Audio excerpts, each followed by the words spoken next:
translation and purport by His Divine Grace A.C. Bhaktivinoda Swami Prabhupada. The bodily surface is the breeding ground for the active principles of everything and for all kinds of auspicious opportunities. His skin, like the moving air, is a generating center of all kinds of sense of touch and the place of performing all kinds of sacrifices. Srila Prabhupada's purport. The air is the moving agent of all planets and as such generating centers for promotion to the deserving planets. The sacrifices are all his bodily surface and are naturally the origin of all auspicious opportunities. Narayan namaskritan naram cheva narottamam devim saraswatim yasam tato jayat mudirayed nastapre subhadresu nityam bhagavati sevayam bhagavati uttamas loke bhakti bhavati nastaki. It's quite a short purport. I'll try my best. See what.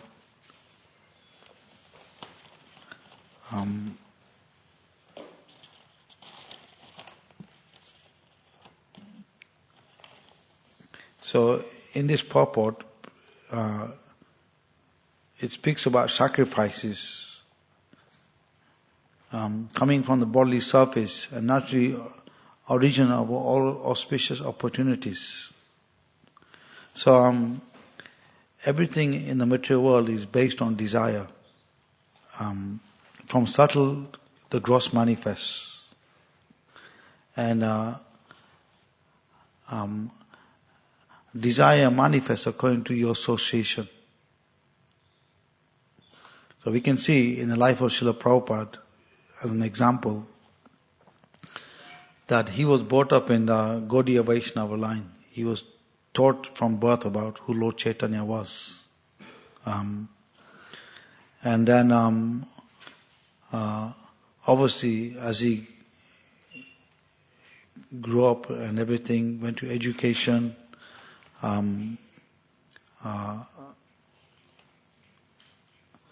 he got caught up in Gandhi's movement at some point. And then he came in touch with one of his friends who told him to go to see Bhaktisiddhanta Saraswati Thakur. Even though Srila Prabhupada, he met many sadhus in his time, and they were fake, they were like making them to be sadhus, but they were cheating people. So Prabhupada had no interest in interacting with the sadhus. But his friend told him, you must see this Srila Bhaktisiddhanta. He's very special. And Srila Prabhupada agreed, and then as soon as he paid obedience, Bhaktisiddhanta Thakur told him, you must preach this message in the English-speaking language. So the fact that Prabhupada had that upbringing on the line of who Lord Chaitanya was and the Vaishnava culture, when he met Bhaktisiddhanta Thakur, his life changed completely.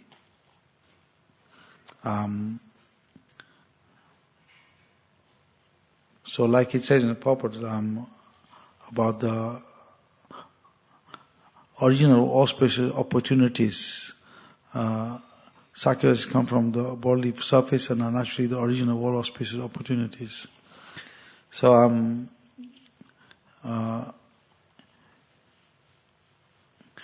in this world, everyone has to sacrifice. No one can be not sacrificed. One has to sacrifice for a good cause or a bad cause. But the highest sacrifice is to help people come to Krishna.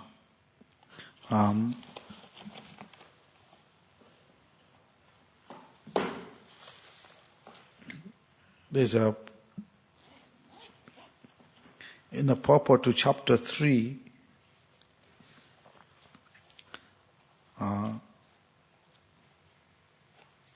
text 4:16 or 15, Prabhupada gives an interesting point.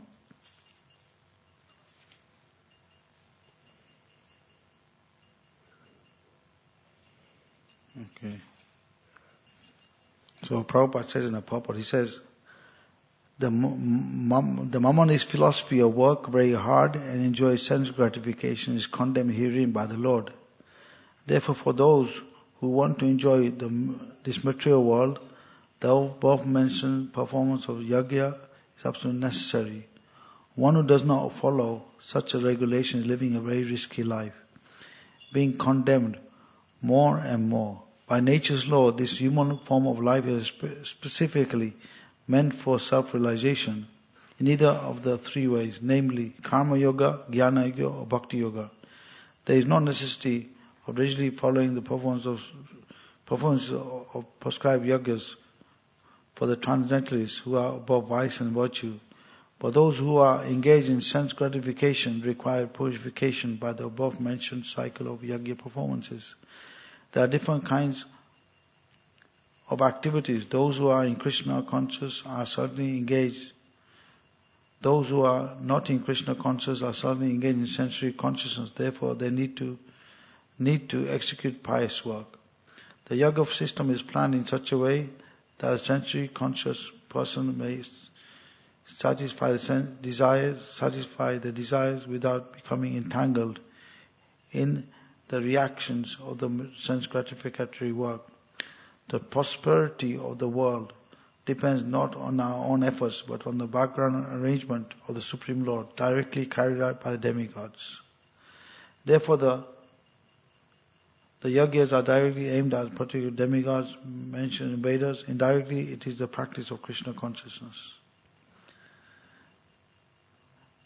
Yeah. So that shows from this purport how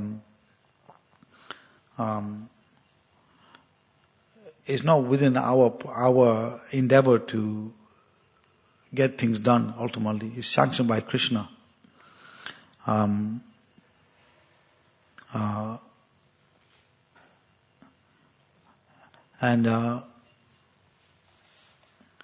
There's a interesting, in the 9th canto, Prabhupada gives an interesting quotation showing the difference between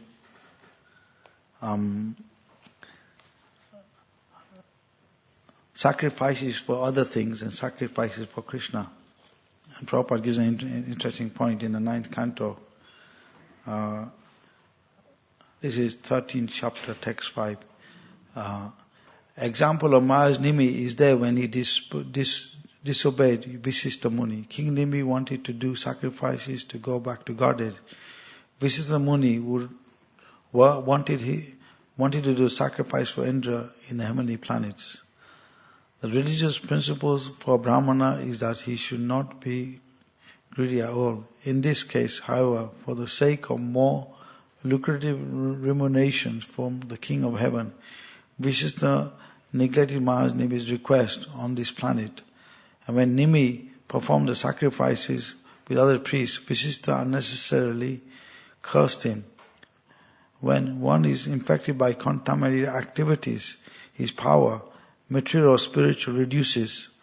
Although Visistha was the spiritual master of Maharaj Nimi, because of greed he became a fallen. So we can see in the example of Srila Prabhupada that he never compromised in this way. He always, for his followers, he always gave them the way how to advance spiritually. He never sacrificed material gain for spiritual purpose. The goal was ultimately to please Krishna.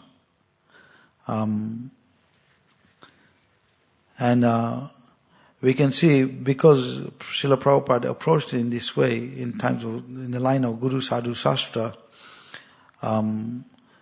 due to that purity which he did by spiritual strength of the way, by pleasing Krishna and the parampara, by that purity, so many temples manifested, so many books Srila Prabhupada had written.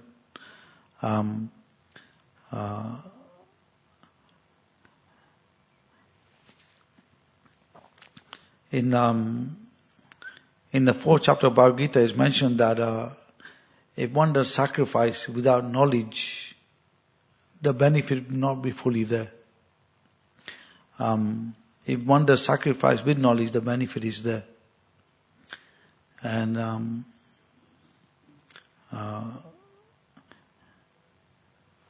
the example is there of Gop Kumar on this instance, how Gop Kumar had a mantra given to him. But because he didn't have full knowledge, he was going to different places to find out what Krishna consciousness is. He was thinking, maybe this is the place I shall be happy. So his journey was quite long. He went to the earthly region, then he became heavenly king of heaven at some point. He became Brahma at some point.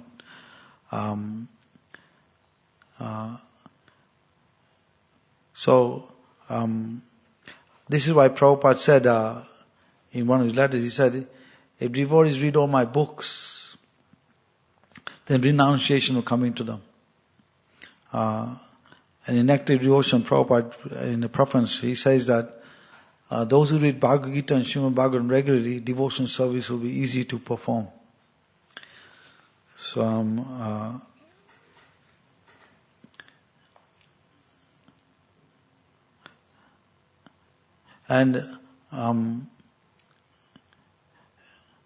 actually in other ages, to go back to Godhead was very difficult. It wasn't so easy because people have had more opulence. They could interact with demigods, go to the heavenly planets. Demigods would come here.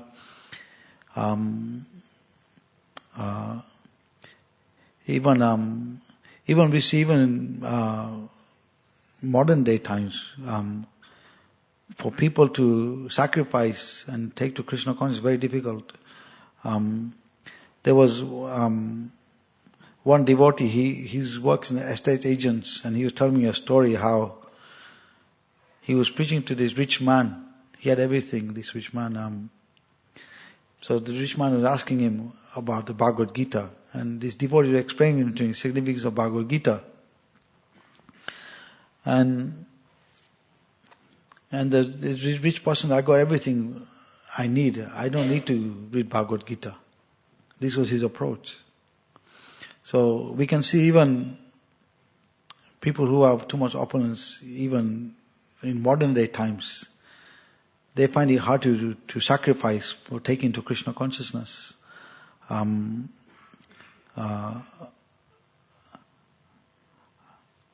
met a person in central London doing Thursday Harinam.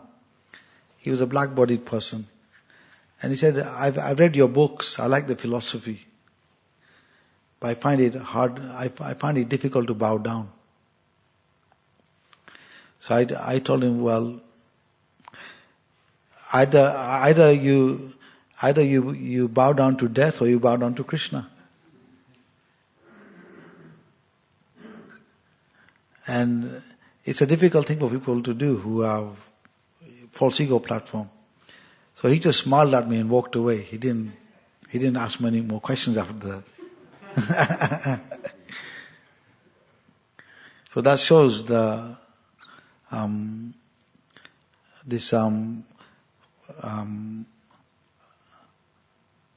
me, and my is very strong in people, thinking that they want to be the center. And in the sacrifice of King Nimi, he wanted to have a son. I think Rishabdev appeared as his son. This is when Daksha is doing the sacrifice the second time, after he gets punished by Lord Shiva. And anyway, so Lord Vishnu appears in the 8-arm form, and he's blessing all the sages and everything. So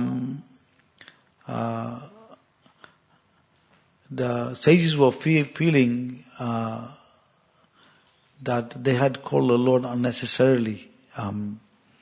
They felt that calling the Lord for their own purpose wasn't a good thing. They were glorifying that those who have no intention, hidden intention except to glorify you without any purpose except to please you, their position is much higher than what we are doing. Because our purpose was just to fulfill our own our own agenda. So, but the reason why Lord Vishnu appeared to them was that they worshipped him with devotion in that sacrifice. That's why he appeared to them. They didn't do any fruitive activity. Krishna is not attracted to fruitive activity. He reciprocated with the sages because they had devotion. And also, Prabhupada comments in the purport to that section. He says that Krishna is pleased with the proper service attitude. So, Krishna doesn't see how much you give, he sees how much you hold back. So,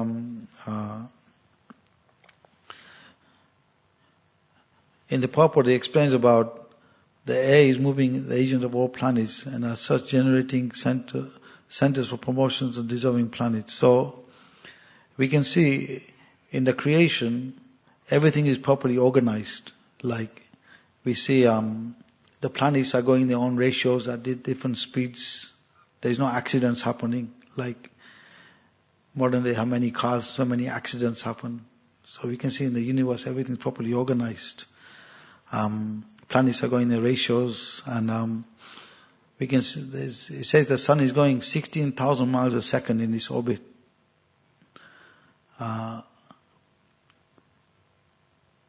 And there's an interesting pastime, I think in one of the previous Kalugas it happened, how there was interplanetary fighting.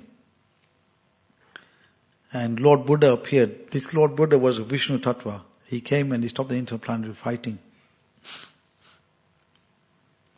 And there's an interesting pastime to show how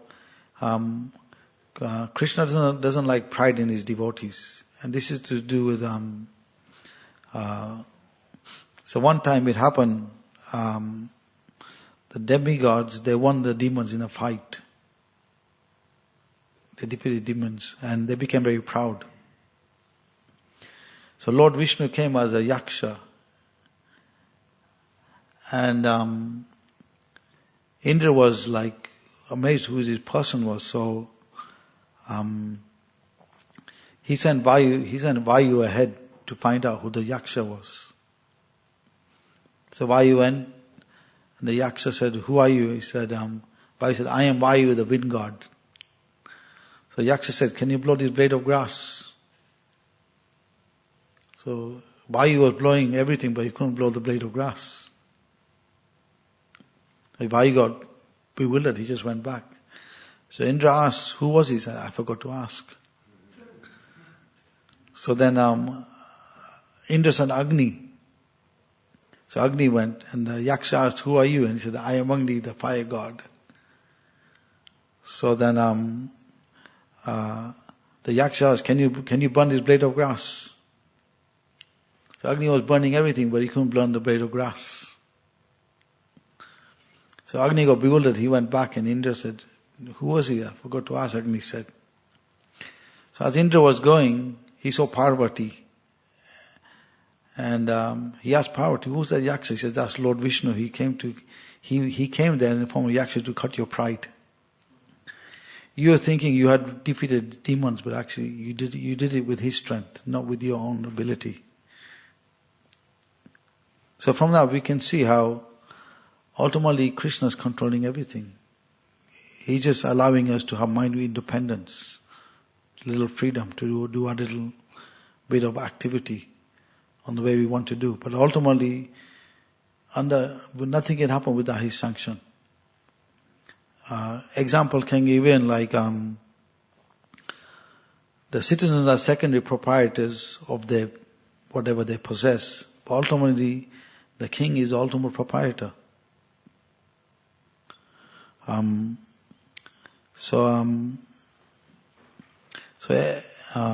Everything we have ultimately belongs to Krishna.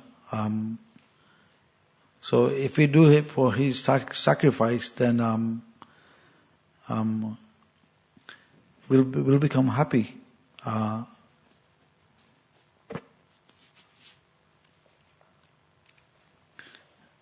So we can see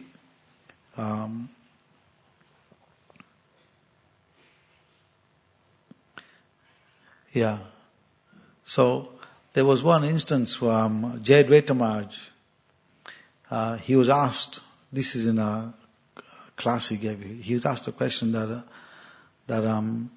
someone in the congregation is doing welfare work. So he asked Jayadvaita Maharaj, I can see that devotees, they're doing the deity worship, they're chanting the holy name, they're doing prasadam distribution, spiritual activities are happening.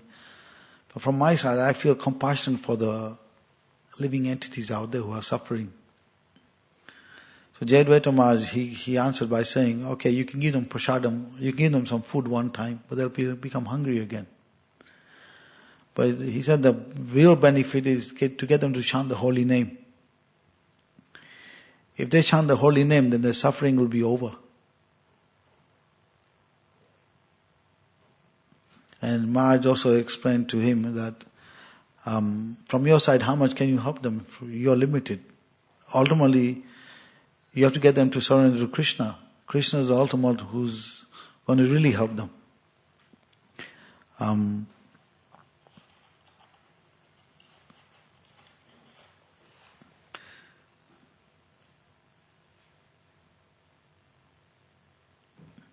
So even Srila Prabhupada in his, we can see in his preaching, he would be very careful that the line of purity is maintained. There were some instances, I think, in America where the temple was in a little difficulty and the money came from some not good source. It wasn't from a good place. But somehow that to save the temple, the money, Prabhupada sanctioned the money to be used for saving the temple. But then, again, the money came from that place and Prabhupada said that was an emergency situation. But we should not use money from not a pure place like gambling, casinos like that, unnecessary. We should not avoid that kind of money. And Srila Prabhupada himself was very careful when he got donations. If it wasn't coming from a pure place, he would put in a donation box. And because the answer to that is Krishna can digest anything, but we can't. And there was an interesting story of Radha Govinda in Jaipur. Interesting pastime happened where there was one prostitute. She became a devotee. And her guru said, you should give all your possessions, the money you have, you give it to the deity and they can use it for the Raj Bhog. The Babajis who were taking prasadam in that Radha Govinda in Jaipur, at some point they passed Siman. And so they were thinking, how come this happened, we eating Mahaprasad, and so they were going to leave their bodies, fasting, leaving their bodies. That's what they thought, this is an offense to the deity, that this happened to us. And what's the use of living now? Might as well leave our bodies. So, Govindiji appeared to each of them in a dream and told them that the money came from the prostitute who became my devotee, and her spiritual master told her to give that money for my Rajbhog. So I can digest anything, but that doesn't mean you can digest it also. So same point given about sacrifice. So also in terms of sacrifices, we should maintain the main sacrifice in Kali Yuga is chanting Hare Krishna. The holy name is present in all ages, but in other ages people cannot take to it so easily because of too much pride. In Satyayuga people would think, moving lips and tongue you can achieve perfection. Impossible. They would think better to go to Himalayas and do austerities.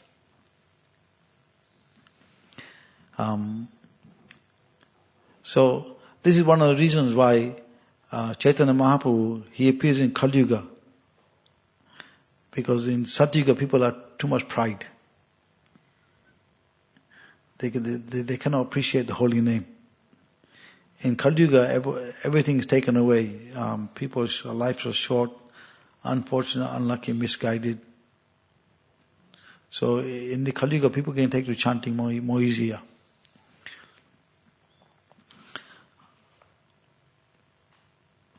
And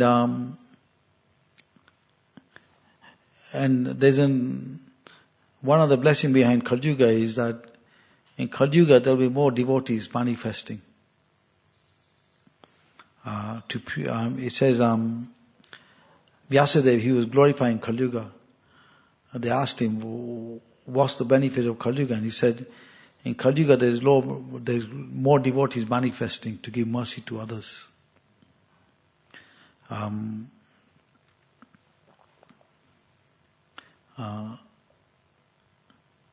There was an interesting, this is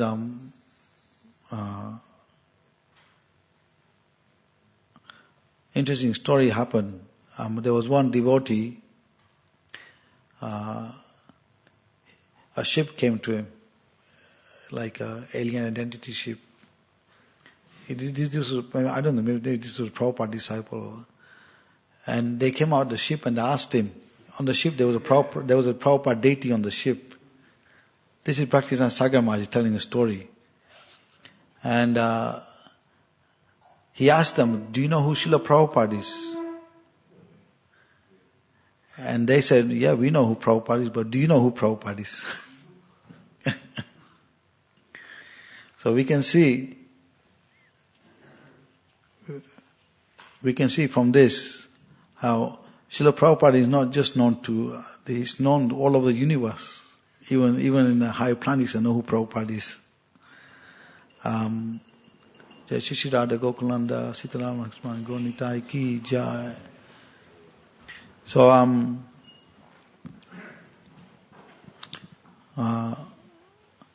as devotees, as practitioners, our sacrifices should be to study Prabhupada's books. And by doing that, our conviction in chanting the holy name will become strong. And also, Bhaktivinoda Thakur says 3 things are there for you to have a clear path back to Godhead. Vaishnava Seva, Nama Ruchi and Jivadoya. So, if we follow the line of Guru, Sadhu, Shastra, then this other line will become much more easier in terms of achieving the goal. And actually, Krishna consciousness is a joyful process. There was one reporter, he asked Prabhupada a question. He said, you are practicing this Krishna consciousness, but say, if Krishna is not there at the time of death, what are you going to do? So Prabhupada answered, he said, at least it's a joyful process, a nice process. Chanting, dancing, feasting. But then he put the question back to the reporter and said, but say if Krishna is there, what are you going to do? So we can see from this how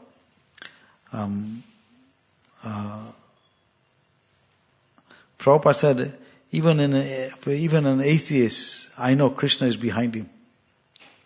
He's allowing him to do what he's doing.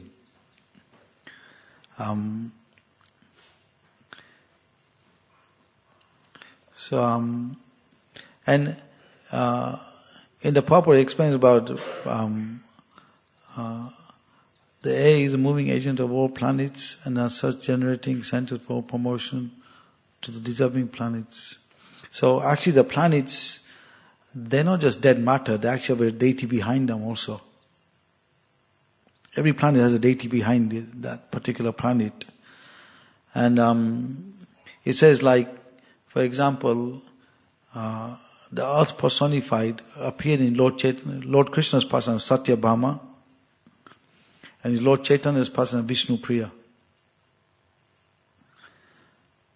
And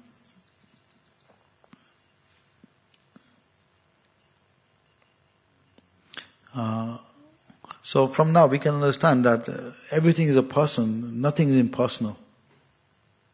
Everything has a personal relationship with Krishna in the creation.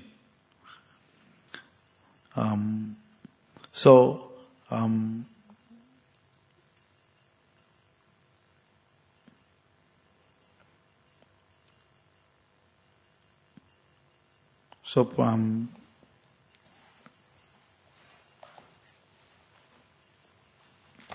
there's one other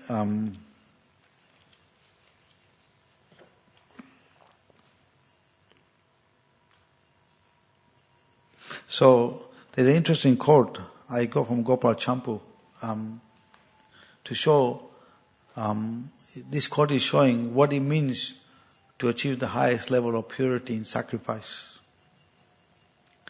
This is Jiva Goswami. So he says, the king who does not serve the Lord is not a king.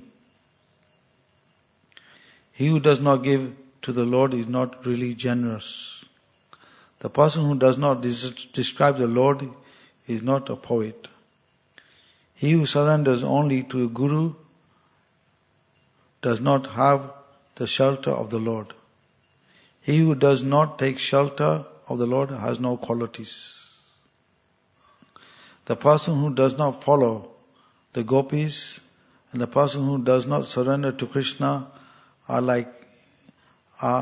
not intelligent. These 7 persons are like lances in my heart.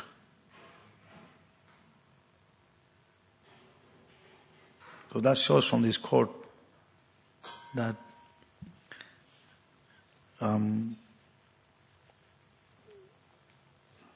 we have to come to the level of pleasing, doing service in a nice way to Krishna, and we know that Krishna is pleased if the devotees are pleased.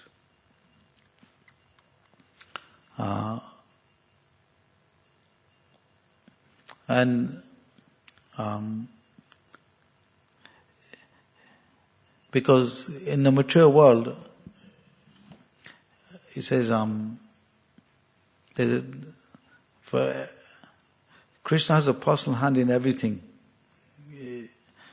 And how we relate to every situation, Krishna is guiding the situation. But he gives us mind of independence how to deal with the situation. So if we have a nice way of doing things in a positive way, in a pleasing way to help others, then Krishna will give that energy to us also. Example can be given like on book distribution. If someone has a negative attitude, then he'll get negative people coming towards him. If someone's got a positive attitude, then positive people will come towards him. So,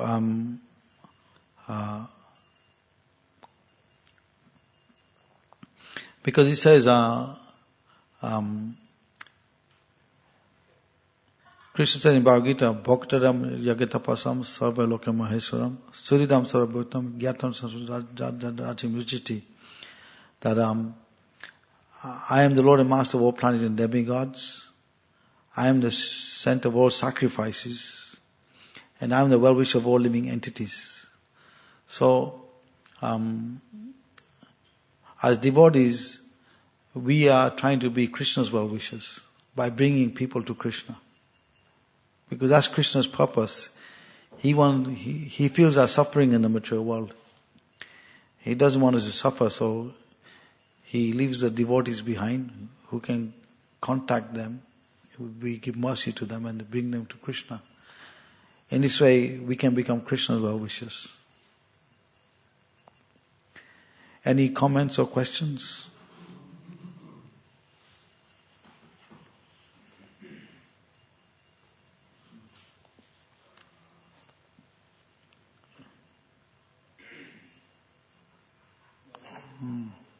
Okay.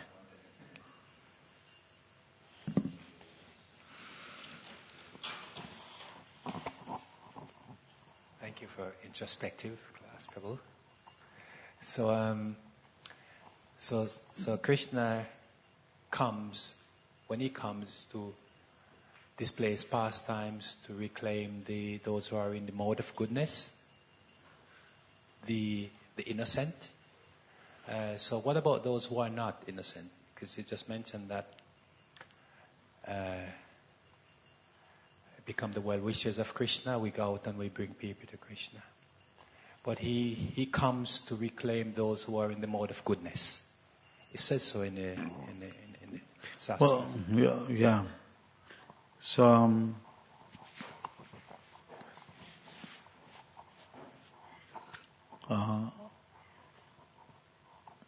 see, the thing is, we can't separate devotees from Krishna. Devotees are part of Krishna, So, Prabhupada says in his purport, in the 18th chapter, he mentioned somewhere that although Krishna may not be personally present, but if we follow the teachings of Bhagavad Gita as it is, then we get the personal presence of Krishna. We get the same benefit. So Krishna is always present. It's not like there's a time he's not present. But when he personally comes, even the non-devotees can't recognize him. Only the devotees recognize him. But he's also present now, through his holy name, through his devotees, through the scriptures. So if we take advantage of this, we'll get Krishna's personal mercy. But the material world is such a place of enemies. So it's not a fit place for a gentleman. So Prabhupada gives an example. He says, this is a crude example Prabhupada gives. He says, just like the government, they can live in a prison house if they want. They rule in the country, but they don't live in a prison house. They live in their big house. So Krishna sometimes comes to the material world to reclaim the fallen souls, but Krishna doesn't live here. He lives in the spiritual world. And he leaves behind him scriptures like Bhagavad Gita. He leaves the devotees behind.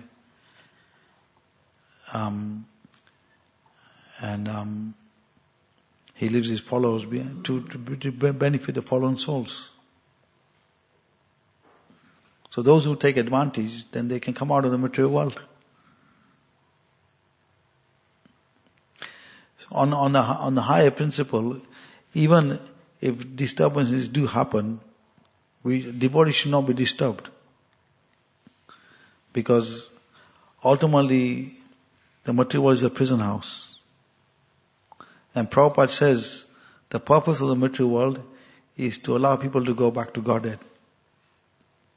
So when that purpose is obstructed, then there's wars, pestilence and famine which happen to get rid of the unwanted progeny. So that purpose can be fulfilled. So for devotees, they don't need to worry. They're already protected.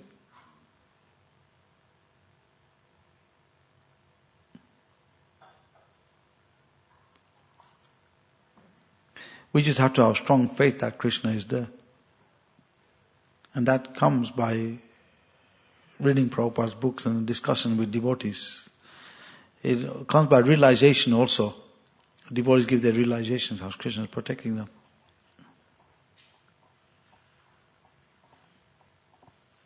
Like there was a story with Ananta Shakti Prabhu, he told, he was in central London one time.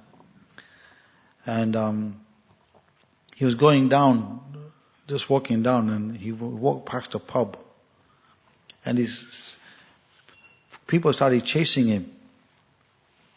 And he went through a blocked alleyway, he couldn't turn back. So he prayed with Nrsimhadev. When he turned around, they started running away. And then these four people, they went to the temple, Soho Street Temple, Radhalaneshwar Temple, and they asked the reception. They said, we were chasing one of your monks. Then we saw his half man, half lion coming towards us. Well, this is one instance you saw how Krishna protects the devotees.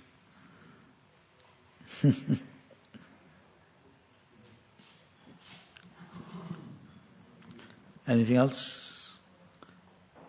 Mataji, something. You were mentioning about welfare activities, right?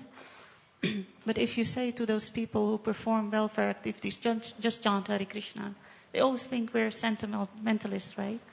But Srila Prabhupada, he gave the deeper meaning why we don't engage in welfare activities, because those activities are on the material platform, they're in the mode of goodness, which means when you perform those activities, you have to take a body, again, to achieve, to get the results of those activities. But in other words, you don't get liberation from the cycle of birth and death. So that's what Prabhupada clarified. And a lot of people don't understand, that there's a deeper scientific meaning behind this, that we as ISKCON devotees don't engage in welfare activities. It's like, it's not connected with Krishna, it's doing welfare to living entities. It's nice, but it's material, it's in the mode of goodness. Yeah, so just wanted to add that. Very good. Krishna.